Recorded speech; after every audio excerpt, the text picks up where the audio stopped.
Hello friends, this is Ryan from behindeyesgaming and welcome to another video. I have a an update video for you today, and I'm going to be going over kind of how I'm doing so far in Delve League, my progression, my different characters. You may know if you've watched my videos that I'm kind of an altaholic, so I have a lot of characters in Delve already, but before I do that, I just want to have a shout out and a thank you to all the new subscribers and all the old subscribers as well.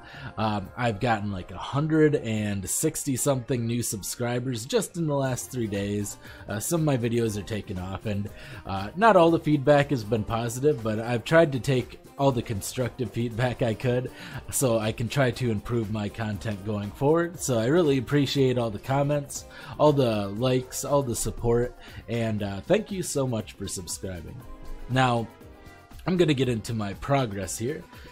This is my level 90 Trickster behindeyesgaming. Trickster is my favorite ascendancy, so if anybody ever asks, it's pretty much always going to be Trickster. I love Trickster. I often do league starts with Trickster. And this is a poison Trickster, with my links being Blade Vortex. I have a 2021 here. Vile Toxins, Deadly Ailments, Poison, Efficacy, and Spell Echo, which I switch back and forth with added chaos. It does a lot more single target damage, however it's harder to keep stacks up, and I only do it to things that I can kind of evasion tank with my blind. I have 18,000 evasion, which gives me a good amount of movement speed, especially when I pop all of my flasks. I get 184, not quite capped out, but still pretty okay. As far as the gear, I have some pretty okay gear. I haven't really updated any of it in a while, but this is decent evasion, decent life, decent resists, decent belt as well, a pretty good belt overall. Good boots, 30% movement speed, fairly high resist since they're two-toned boots, and fairly high life. Of course, we have our 6-link Queen of the Forest. It's decent rolls, not the greatest rolls in the world, but definitely up there, alright. Helmet's the first thing that I want to replace with a much higher evasion helmet at some point.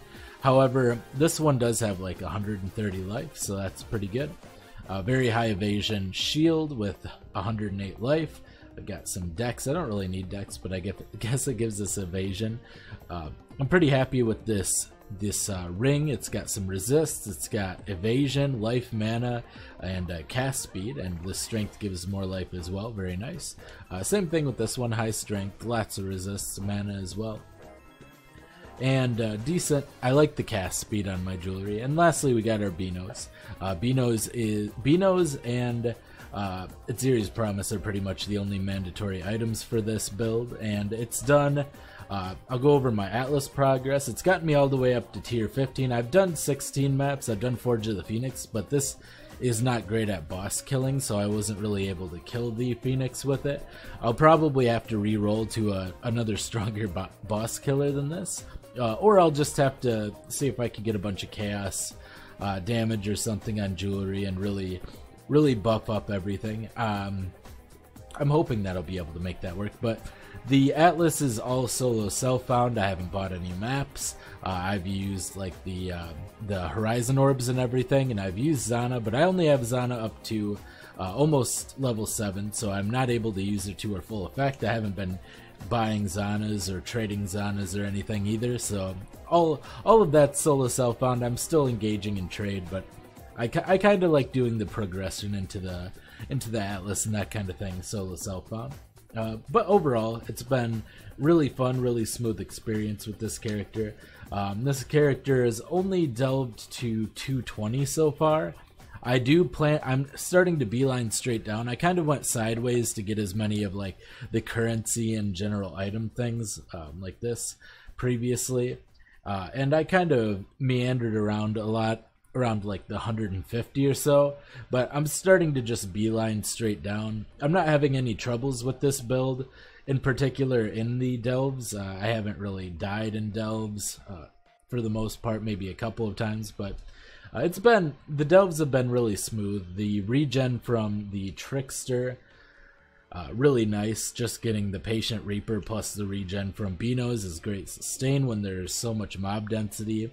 not really much of a threat of dying. Ghost Dance makes it so that we're really hard to hit as well. We got Acro, Phase Acro. This is what our skill tree looks like. We're working up towards Atrophy. The other thing I could consider rather than that is heading towards this Jewel slot and maybe just going up and getting this Chaos damage instead afterwards. But I don't really plan on playing this too much longer. I don't usually try to get my character super high level. Level 90 is usually about my limit. But yeah, we have Jewel slots over here. We have all this life.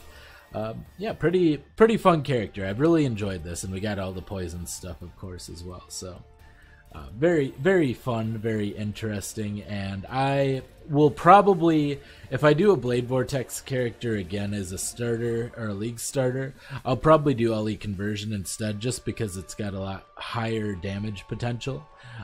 Maybe do a Templar for that. But moving on to my second character I created this league. I have a elemental hit character, and you might notice if you've watched my my most recent video before this, that this character has been converted entirely to a darkness farmer. And a lot of people made a lot of great. I have my Queen of the Forest on my other character right now, so it's not optimally geared out, but a lot of people gave me a lot of advice on that video on how to make this even better. I can get movement speed on weapons. I can possibly get blind. So I'm going to look into all of that information and possibly make this character even better. I'm also getting quality on my temporal chains. I have it up to 6%, and that'll give me additional slow, which will make me even more survivable. So really going through all of that. This character, I had gotten up to level 89. It was relatively quick and relatively fun, but I decided I just wanted to sell some of my gear, and I didn't really want to play this character. Elemental Hit's not necessarily for me. It's fine, but it's not my favorite character. I made a Piscator, a Wander, and this Wander I haven't really talked about or done anything. I also used the Queen of the Forest on this, and I kind of moved things around a little bit, but this character I'm using like Tomb Fist and a lot of Abyssal Jewels. The life double damage as often as possible. I have a lot of good jewels on this. Now it's been pretty fun, but it's not necessarily my style. Once again, I've been using Power Siphon, and I feel like Power Siphon works just fine. It's not the best skill for clearing, but yeah, I was doing tier 10 maps really quickly with it. So it's been pretty decent overall. Not my favorite build I've done this league. My favorite build is still my Trickster, but a close second is going to be this next one. I don't really want to talk about my Templar. I did a Smite Templar. Probably going to bail on that one. I'm not really enjoying it. So this, first of all, Chevron's 3D art looks dope. I love Chevron's art, but I have this Archer, and I've really enjoyed this Archer. So it kind of started off, I want to show off what this originated as. This was a hybrid minion build that used, where is it? I'm not very well organized here. Gloves. That used, nope, not here. There it is. Demon Stitcher. And my goal was to get the regen, my cast speed, and my health high enough to where I was regenning basically everything and become immune to stun and immune to chilled and frozen. So that was kind of my thought process, and I figured I could just stand there and cast and infinitely regen. However, the way it actually worked out is I decided I was using Cerebral Limb. Oops, I have my latency here. I was using, not Cerebral, Cerberus Limb, which has spell damage leeches life if you have an equipped shield with at least 30 chance to block. And I have this really nice shield. I like this shield. It's got a lot of energy shield and high block chance with mana and resist. Really solid. But yeah, I found out that if I use this with Ghost Reaver, it's actually just better. It's not really great at tanking bosses, and I'm kind of working on picking up influence right now, but this got really high damage. I'm using, I know it only shows 39,000, but I have high penetration, plus I have elemental overload, and then I get power charges with forbidden power, which makes it really easy to proc that. So I'm using pain attunement. Once I have my 6th link, I'll add lightning pen, and I'll be doing even more. I just bought a 2020 arc since they're literally 2 chaos. I'll probably get a 2120 arc, and that'll increase the damage even more at some point. And I have a 2020 corrupted added lightning as well. I'm used to the old added lightning, which gave shock chance. I wanted to add a lot of shock chance. I ended up getting breath of lightning to get all the shock chance up here, and then we get like some shock chance over here. But overall, I really like this build. I have a lot of energy shield yet that I'm going to be getting through just leveling up discipline, which is still only level 18, through scaling the curse effectiveness, and then there's still a lot of nodes for energy shield. So that's my plan. I don't plan on getting too much more damage. I have really nice jewels on this with energy shield, cast speed, and lightning damage. Then lightning damage, energy shield, and mana. I'll probably try to get more lightning damage and energy shield hybrid ones. They're a little bit expensive. I think this one was like 65C, but they really add a lot of damage, and the flat energy shield with the percentage energy shield is going to give a whole lot. So I guess the better thing to get rather than the 6% would be the 8%, and then the 5% with the recharge rate, also with mana regen. So we'll probably head up here, grab these two at some point after we pick up influence, but this has been kind of my pet project. I've liked this one a lot. Alright, so I have this Poet's Pen hardcore character. I found a Poet's Pen on this character. I haven't really played it much. I'm kind of just, I haven't even been able to link this yet. But I just found a Poet's Pen in a delve, and I'm going to do like an Arc Poet's Pen. Maybe pick up another Poet's Pen when I can afford it. So that's my plan for this one. Do a Poet's Pen Lightning Warp hardcore character.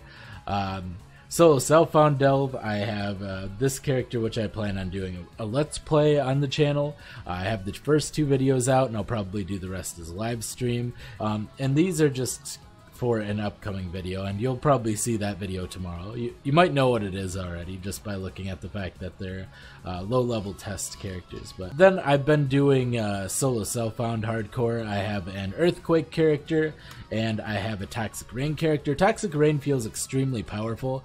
I can see a lot of people playing it, and I can definitely see why. On basically no gear, just a fast bow, it's really easy to just on a 4-link clear really quickly just through the beginning of the game. I had another Toxic Rain hardcore character, but it died at like level 42, so I'm making another one. I'm all over the place. I hope you enjoyed. I'll be back tomorrow with a more focused video that is going to go over some farmable items that are very useful for any player to have. So look forward to that. I hope you enjoy. This has been Ryan from Behind Eyes Gaming, and I will see you next time. Bye! Hello friends, this is Ryan from Behind Eyes Gaming. Thank you for watching the video. Behind Eyes Gaming is brought to you by viewers like you. Please don't forget to check out my Patreon in the link below. And also don't forget to like and subscribe. Hit the bell icon if you'd like to be notified of future videos, live streams, and more. And thank you again for watching. I'll see you next time. Bye!